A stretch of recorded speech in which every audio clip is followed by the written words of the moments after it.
মাইন্ডস্প্রিং এর পক্ষ থেকে একটি অভিনব উদ্যোগ 2.5 থেকে 5 বছরের শিশুদের বাবা মায়েদের জন্য।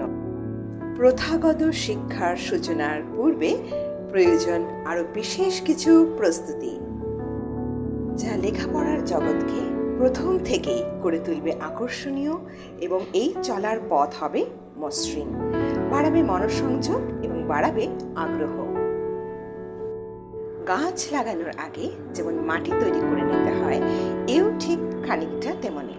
এ বিষয়ে সবিস্তারে জানতে হলে আপনাকে জয়েন করতে হবে আমাদের গুগল মিটের একটি অনলাইন আলোচনা পর্বে, যা 31শে মে রবিবার রাত 9:30 থেকে রাখা হয়েছে। যদি আপনি এই বিষয়ে সবিস্তারে জানতে ইচ্ছুক, তাহলে অবশ্যই কমেন্ট করুন কিংবা পোস্টের সাথে থাকা লিঙ্কে জয়েন